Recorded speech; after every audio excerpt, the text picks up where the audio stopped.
Hi అండి, అందరికీ నమస్కారం. Welcome back to my channel. ఈ వీడియోలో టీటీడీ చైర్మన్గా అయితే పవన్ కళ్యాణ్ అన్నయ్య చిరంజీవి అండి. పూర్తి వివరాలు అయితే ఇప్పుడు తెలుసుకుందాము. వీడియో ఎక్కడ కానీ స్కిప్ చేయకుండా ఎండ్ వరకు చూడనప్పుడే పూర్తి ఇన్ఫర్మేషన్ అర్థమవుతుంది.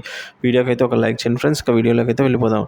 టీటీడీ కొత్త చైర్మన్గా ఎవరన్న దానిపై సర్వత్రా ఆసక్తి నెలకొంది. ఇటీవల ఎన్నికల్లో వైసీపీ ఓటమి తర్వాత టీటీడీ చైర్మన్ పదవికి భూమన కరుణాకర్ రెడ్డి రాజీనామా చేసేశారు. దీంతో ఆ పదవి ఖాళీగా ఉంది. కాగా 2-3 రోజులుగా ఈ పదవి కోసం ఇద్దరి పేర్లు ప్రముఖంగా వినిపిస్తున్నాయి. వారిలో ఒకరి పేరు మాజీ కేంద్ర మంత్రి అశోక్ గజపతిరాజు కాగా, మరొకరు టీవీ5 అధినేత బీఆర్ నాయుడు.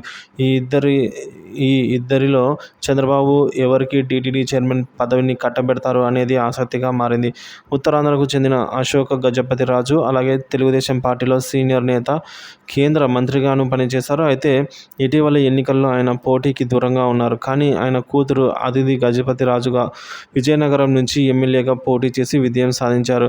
ఇక క్షత్రియ సామాజిక వర్గానికి చెందిన అశోక్ గజపతిరాజు సింహాచల దేవస్థాన ఆనువంశిక ధర్మకర్తగా కొనసాగుతున్నారు.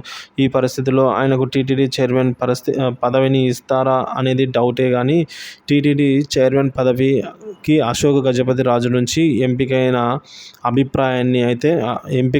అయ్యారన్న అభిప్రాయం వరకు అయితే వినిపిస్తోంది.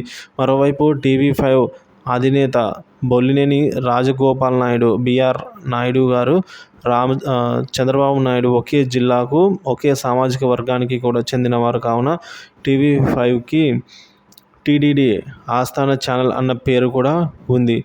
దీంతో టీటీడీ చైర్మన్ పదవి బీఆర్ నాయుడుకు ఇచ్చే అవకాశాలు కూడా ఉన్నాయంటే ప్రచారం జరుగుతోంది.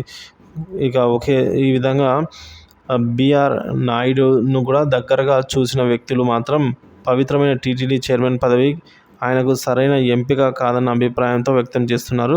చంద్రబాబు సొంత సామాజిక వర్గానికి టీటీడీ చైర్మన్ పదవి ఇస్తే విమర్శలకు కూడా అవకాశం ఇచ్చినట్లు అవుతుంది. దీంతో చంద్రబాబు ఎలాంటి నిర్ణయం తీసుకుంటారు అనేది సర్వత్రా ఆసక్తికరంగా మారింది ఫ్రెండ్స్. ఇప్పుడైతే